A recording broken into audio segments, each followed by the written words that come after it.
Fala, meu lindo, tudo bem? Nós chegamos exatamente no meio da série Alvorecer. Essa é a nossa quarta mensagem e o tema é: eu não consigo ter fé. Sabe, quando você ouve as histórias, quando você vê os milagres, mas parece que com você não é possível. Essa mensagem é uma palavra de Deus para o seu coração. Antes de entrar na mensagem, eu quero só te pedir um favor. Aqui embaixo desse vídeo tem um botãozinho de joinha. Se você clicar nele, o YouTube entende que é uma mensagem relevante e manda para mais pessoas. Então, por gentileza, se você não curtiu o vídeo, curte. Não esquece de comentar, deixar aquilo que edificou você e manda para todo mundo que você puder. Outra coisa, toda a segunda-feira, 7 horas da manhã, em ponto, tem uma mensagem de Deus para você aqui no nosso canal. Então, se você ainda não é inscrito, se inscreve, ativa o sininho e eu espero você toda segunda por aqui. Jesus te abençoe. Vamos para o vídeo. Jó, capítulo de número 3, versículo de número 11. Porque eu não morri desde o ventre da minha mãe, e saindo do ventre da mãe, porque eu não parei de respirar. Sabe, você só compreende a profundidade do desabafo de Jó quando você lê a história de Jó. Sabe, a ponto de dizer: olha, eu preferia ter morrido antes de nascer, eu não queria ter vivido absolutamente nada dessa vida absurda que eu estou vivendo agora.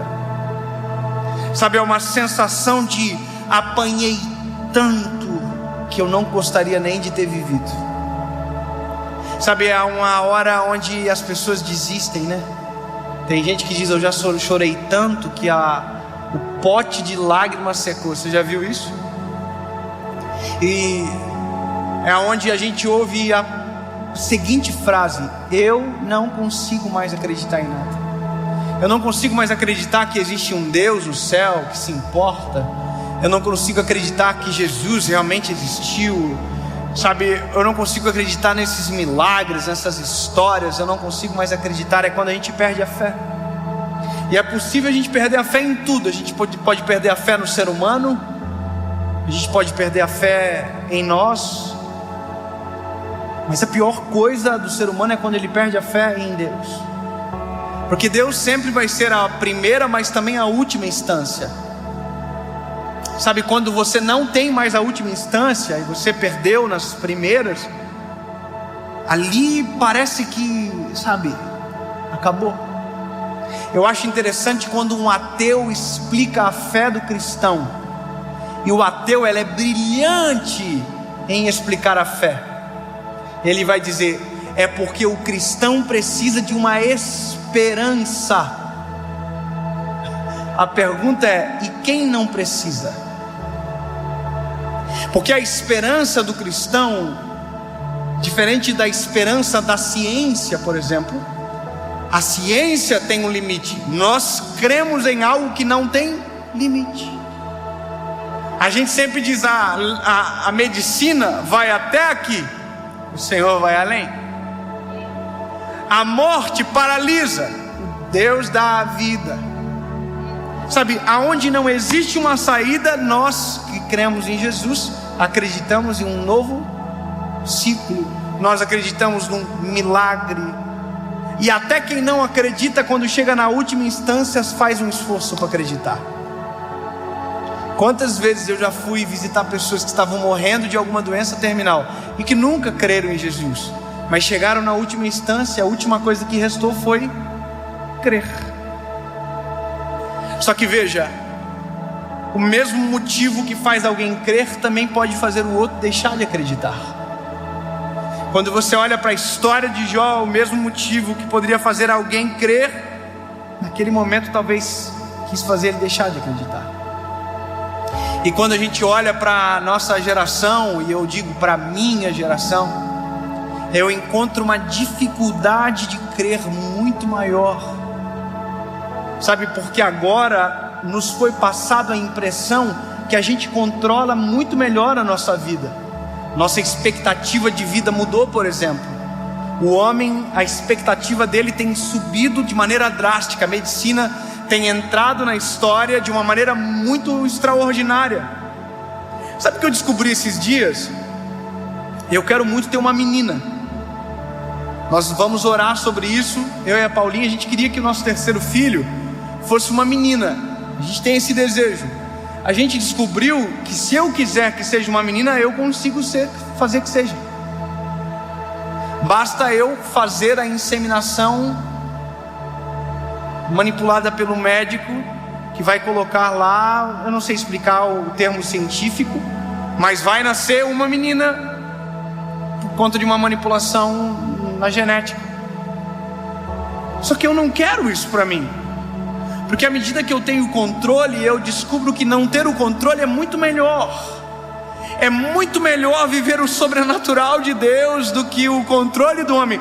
É muito melhor daqui a um ano eu olhar para você e dizer: eu orei, pedi para o Senhor uma menina e Deus ouviu a minha oração e me deu a menina que eu sonhei. Você entende? À medida que o mundo avança, ele tira a graça de nós. Ele vai tirando a possibilidade de milagres, obviamente que vai chegar o momento, e já chegou, onde a medicina não vai passar, onde a ciência não vai passar, aonde nada vai passar, e aí Deus vai entrar.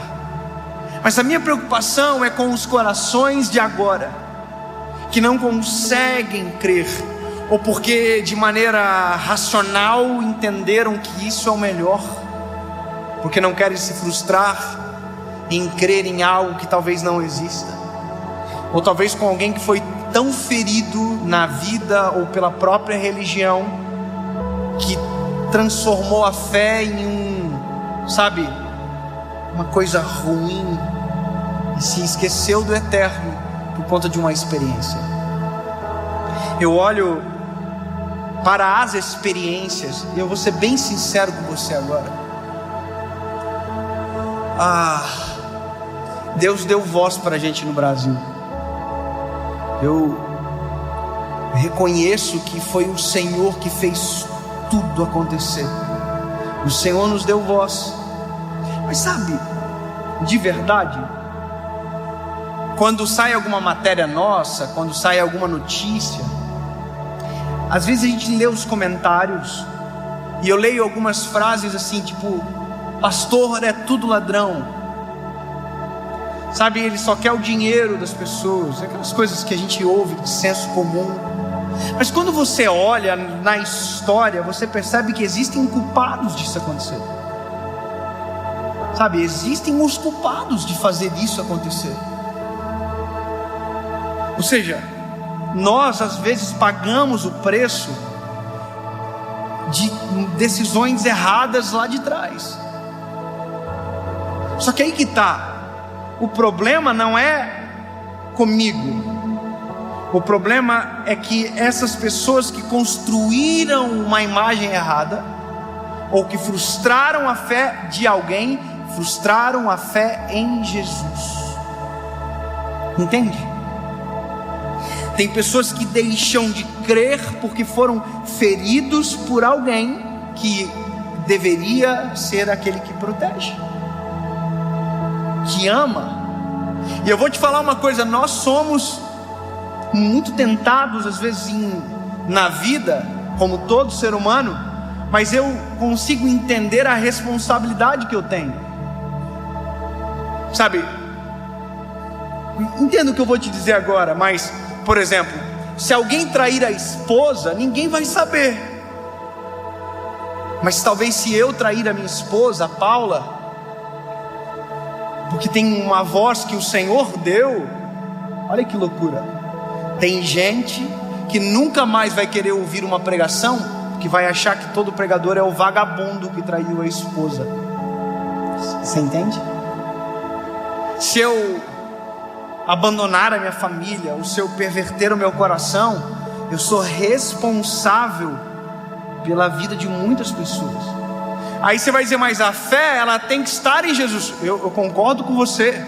Mas quando a gente olha o apóstolo Paulo, ele diz: sede meus imitadores, assim como eu sou de Cristo. Sabe o que ele está dizendo? A nossa responsabilidade é muito grande. Mas a minha mensagem agora não é para um pregador, não é para um pastor, é talvez para alguém que foi ferido ou teve a fé desacreditada por uma má experiência, seja com alguém da religião, sabe, seja com uma vida muito sofrida. A minha palavra para você é: mude a perspectiva dos teus olhos.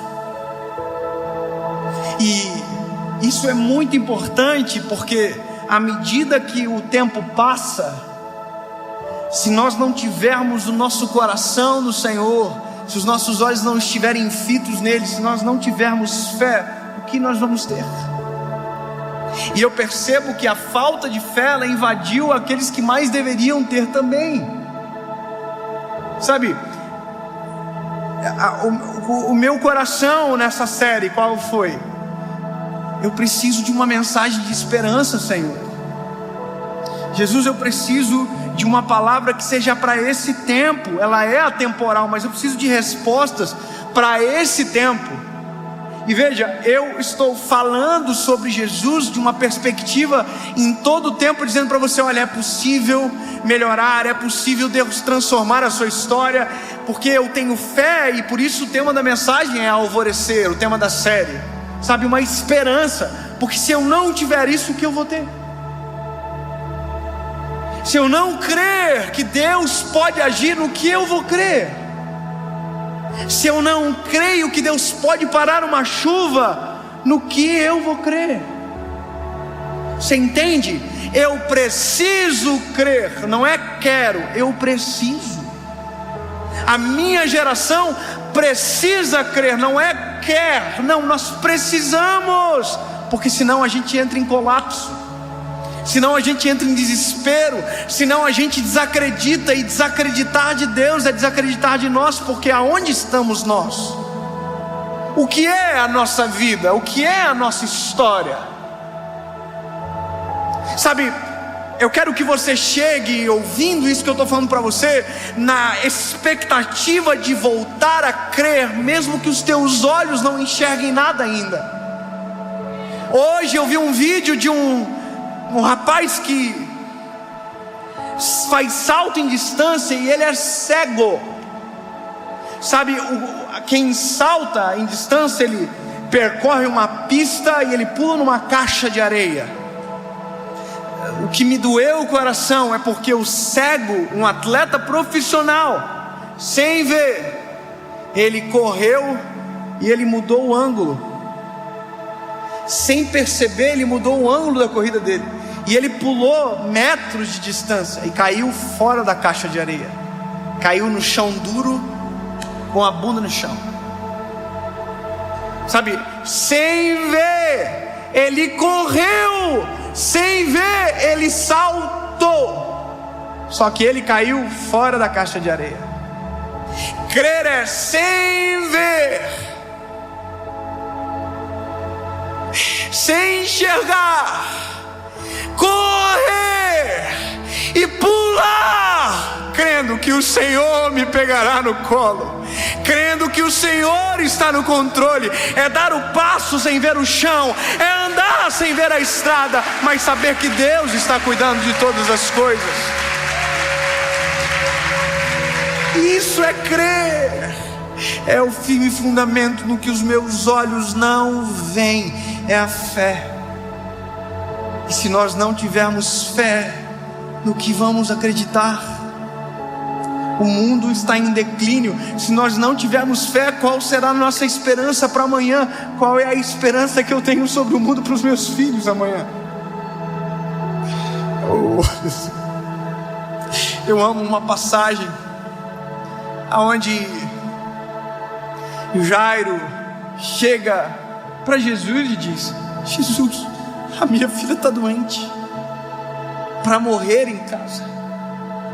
O Senhor vai na minha casa e eu creio que o Senhor vai curá-la. Bom, Jesus diz: eu vou.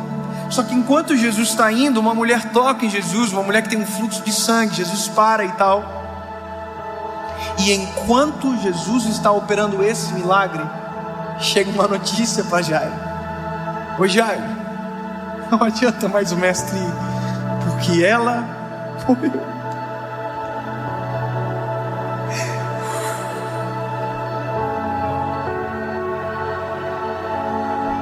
Sabe, é exatamente nesses cenários da vida que a gente abandona e diz: não tem nem jeito para o Senhor fazer. A gente não consegue mais crer. Sabe, só que é exatamente nesse momento que crer faz todo sentido. É exatamente nesse momento da vida que nós mais precisamos crer. E eu acho lindo porque Jesus olha para Jairo e diz: Jairo, não temas, somente creia. Sabe, ele está dizendo: não precisa ter medo, só crer. Sabe, é como Deus dizendo: é exatamente agora que eu entro em cena, é exatamente agora que eu faço. E a Bíblia diz que é exatamente isso que Jesus faz. Jesus chega e ressuscita a menina. Sabe, crer é uma escolha de não ver, mas sabendo que Deus está no controle. É mesmo quando não existe um caminho, conseguir enxergar a estrada. É mesmo quando não houver o sol, é a gente enxergar o alvorecer. É mesmo quando todo mundo não consegue ver um cenário de paz, sentir paz. E talvez por isso que o cristão irrita muito aquele que crê, que todo mundo desespera e diz: não, vai ficar tudo bem. É por isso que o cristão irrita, porque todo mundo desespera e diz: todas as coisas cooperam para o bem daqueles que amam a Deus. Sabe, é por isso que todo mundo corre de medo. Ele diz: não, nós não somos escravos do medo, porque o Senhor não nos deu um espírito de medo, mas de coragem e ousadia.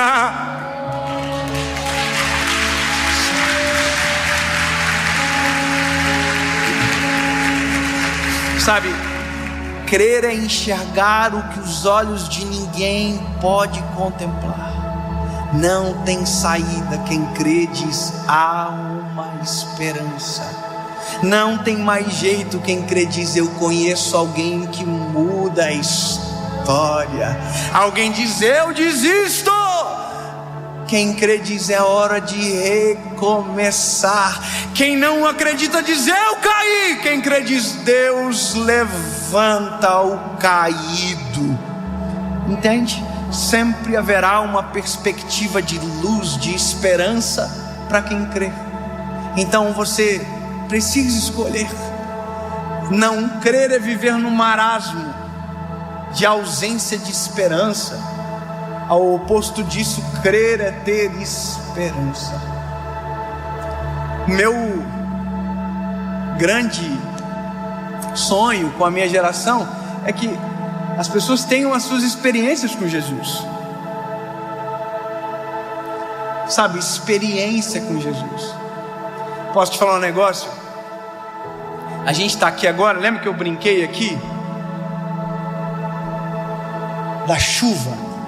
Jesus, se o Senhor quiser parar a chuva, o Senhor pode parar. Você acha que é legítimo eu parar tudo agora e dizer: Jesus, faz parar a chuva? Você acha que é legítimo? Sim ou não? Você está vendo o medo que existe em nós em crer? Por que a gente não acha legítimo? Ou por que a gente não faz? Porque o meu medo é que eu ore e continue chovendo. Você entende? Só que aí entra a perspectiva de crer. É que mesmo não acontecendo aquilo que eu quero, eu creio que Deus ouviu a minha oração, mas sabe o melhor. Sabe, eu me lembro de quando eu tomei a decisão por Jesus. Eu fiquei apaixonado loucamente. Eu queria orar por todo mundo que estava doente. Porque como eu ia saber se Deus não queria que eu orasse se eu não orasse? Sabe, eu me lembro de uma vez que eu estava saindo da igreja para ir para uma outra igreja. Eu era líder de jovens, eu estava visitando alguns eventos que estavam acontecendo. E quando eu estava saindo, passou uma irmã por mim, com a mão assim, ó. Eu falei: o que está acontecendo? Ela falou: eu estou indo para o hospital, estou com muita dor no dente. Eu falei: me deixa eu orar primeiro. Porque vai que Deus cura. Entende? Caraca, eu vou perder uma oportunidade dessa. Aí ela parou e eu orei. E sabe o que aconteceu? Nada. Jesus não curou ela, ela foi para o hospital.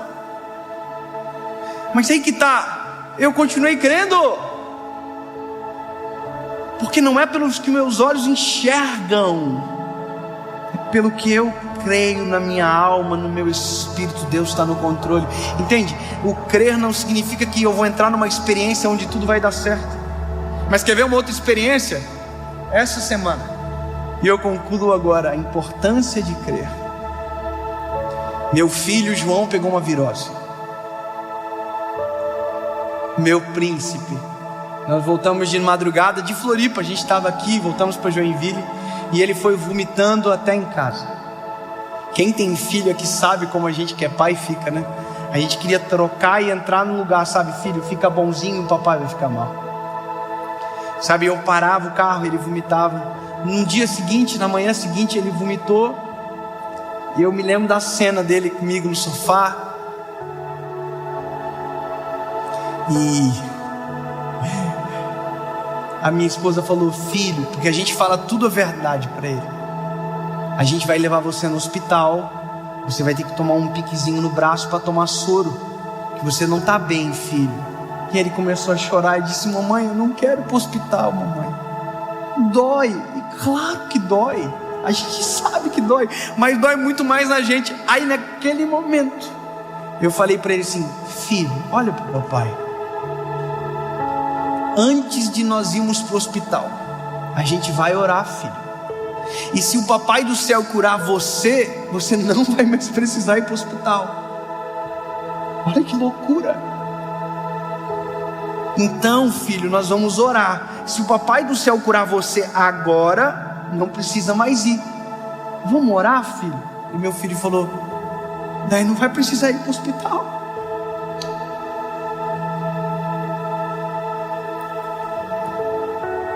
Eu falei: não, filho, se papai do céu curar você, não vai precisar. Ele baixou a cabecinha, colocou a mãozinha assim, e ele falou assim: papai do céu, cura eu. E dentro do meu coração eu disse: Jesus, essa é a minha oportunidade de te apresentar a meu filho da maneira mais eficaz possível. Cura o meu filho em nome de Jesus. Amém. E na hora, Jesus curou o meu filho. Acabou.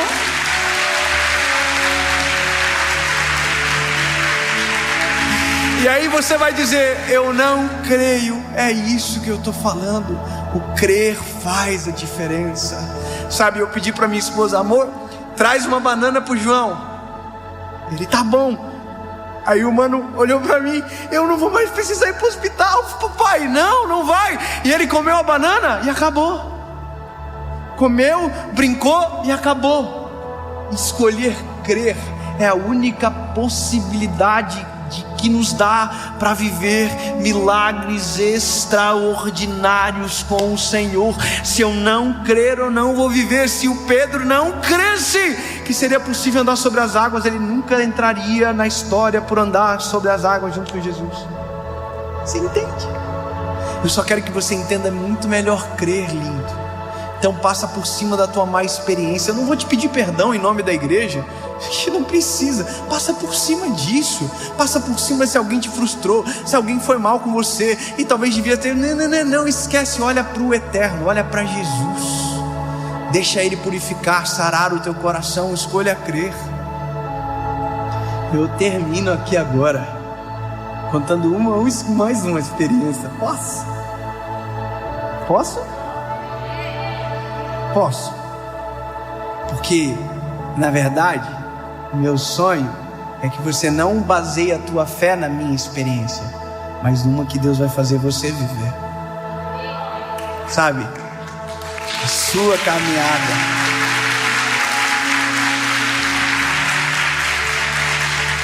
Só me permita a te inspirar.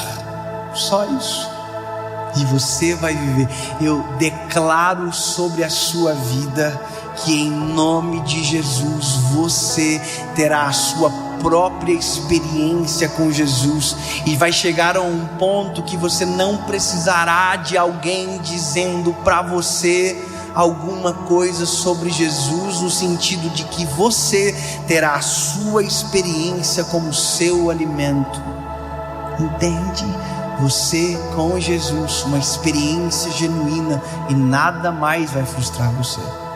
Eu me lembro que um dia eu escrevi um livro que até já esgotou faz muitos anos e eu nunca mais relancei ele. É até bom lembrar disso agora, porque eu quero trazer ele de novo. O tema do livro é o Deus que me faz chorar. Eu nem sou chorão, né?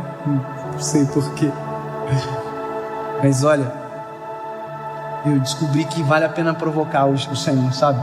Provocar mesmo. Eu creio que o Senhor pode fazer. Eu creio. Essas loucuras assim. Vai, antes de tomar aspirina, Jesus, Senhor, tira esse dor de cabeça. Amém. Aí de repente vai, imagina, é muito mais gostoso, não é? Você tomou aspirina, passou, passou. Aí, mas você orou e passou, é outra, entendeu? Outra vibe. Irmão, eu tinha um crediário numa loja lá em Joinville, o Senhor já me libertou. Sabe, o crediário que te obriga a voltar na loja para pagar, aquilo é uma pegadinha terrível, irmão. Você entra na loja, o vendedor já fala assim: é um alvo, vamos gastar mais. E aí, irmão, eu tava indo para pagar o meu boletim e tal, o meu carrinho aqui. Você percebeu que parou de chover, né?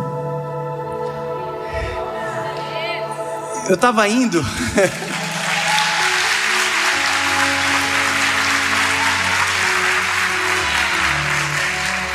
Você pode dizer assim: não, mas já estava na hora de parar mesmo. Eu prefiro escolher a opção de o Senhor parou para que a gente conseguisse terminar dessa maneira.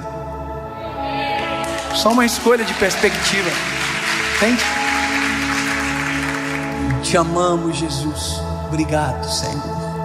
Sempre vou escolher acreditar que o Senhor está fazendo e que nada é o acaso e tudo são as tuas mãos. Obrigado, Jesus.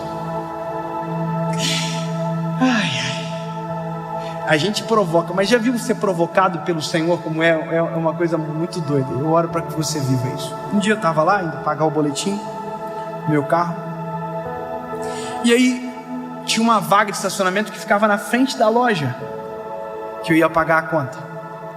E quando eu passei, a vaga estava preenchida, e aí eu ia ter que ir para um estacionamento pago que era um pouquinho mais longe e tal, mas que era caminho. E eu reclamei comigo assim: puxa vida, a vaga estava preenchida. Aí dentro do meu ser, ouvi uma voz dizendo: por que tu não me pede as coisas simples da vida também? Irmão, eu não sou normal nem um pouco. E eu amo o desafio. Eu amo essas tretas, irmão. Eu falei: o quê? Eu vou voltar lá, Senhor, e vou te pedir então. Irmão, voltar significa dar uma volta de 6 minutos a mais. E eu voltei. Tenho isso medo, irmão, porque agora era a voz dentro de mim em jogo, além da minha fé. Voltei. No comecinho da rua falei: bom, o Senhor falou comigo. Se o Senhor achou que eu não ia vir, o Senhor se enganou, porque eu vim. Então eu quero, Senhor, aquela vaga na frente da loja. Amém. Descansei. Estou chegando na frente da loja, tinha um carro na frente da vaga, na vaga. Aí eu já estou aqui já. O carro deu pisca, saiu da vaga e eu entrei. Entrei, só que aí que tá, essa é a coisa mais gostosa do mundo. Quem disse que eu consigo sair do carro para pagar o boleto agora? Mãe, eu tô no carro, aleluia, chorando, falando em línguas, aleluia, igual maluco, irmão. Entrei para pagar a conta com os olhinhos tudo vermelho, tanto de chorar. Aí voltei para casa, cheguei para minha esposa, falei: amor, tu não acredita o que aconteceu? O Senhor fez isso comigo. Eu voltei e pedi a vaga, Deus me deu a vaga, eu entrei na vaga, foi com a vaga, top a vaga. Minha esposa gravou para usar contra mim num ambiente necessário de novo. No outro mês, Eu tô voltando na mesma loja. Quando eu entro na rua, minha esposa fala, pega na minha perna assim, ó. Eu não quero ir pro estacionamento, tá? Eu falei, não entendi. Vamos orar e pedir aquela vaga de novo. Eu quero viver a mesma coisa que você viveu. Aí, irmão, botei o Senhor na parede na hora. Falei, ó, Senhor, o Senhor fez comigo, tô com a gata aqui também agora. Deixa eu impressionar ela, Senhor. Sinceridade do coração, irmão. Se Deus não fizesse, Deus continuaria sendo Deus igual. Eu continuo amando igual. Mas aí que tá, a gente só sabe quando crê, quando provoca. Entendeu? Vamos orar então, amor, ora aí. Jesus, a gente quer aquela vaga, Senhor, na frente. Tá chovendo muito, a Paulinha tá com chapinha. Verdade, tudo isso é verdade. Ela tava com chapinha, não queria andar na rua. Jesus, a chapinha da irmã, o Senhor sabe, top, linda, chovendo. A vaga, pedimos a vaga exatamente igual. Chegamos na frente, a mesma cena. Tinha um carro, deu pisca, saiu, nós entramos. Pensa que delícia que foi dentro daquele carro. Eu e ela segurando um na mão do outro, dizendo, Jesus, tu ouve nossa oração. Jesus, tu és fiel. Jesus, obrigado por, entendeu?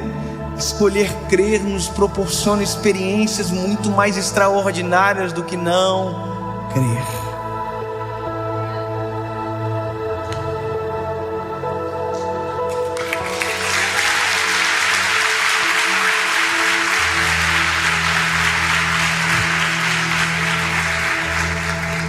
Jesus, eu creio que esta mensagem vai chegar na hora certa para milhões de pessoas que por conta desta palavra voltarão a crer em Ti, Jesus, e provocarão experiências contigo extraordinárias e serão transformados pela Tua presença.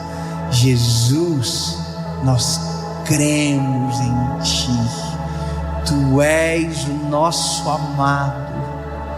E não importa o cenário, não importa a crise, Tu és e sempre será o nosso Deus. Nós cremos e bem-aventurados somos, porque mesmo não o vendo, cremos. Te amamos, Jesus. Que a nossa experiência contigo, que a nossa jornada de fé seja brilhante, que os nossos filhos e netos sentem numa sala um dia só para ouvir as nossas experiências contigo. Existe a opção de contar a experiência de alguém, mas nós escolhemos viver a nossa própria história contigo, em nome de Jesus. Amém.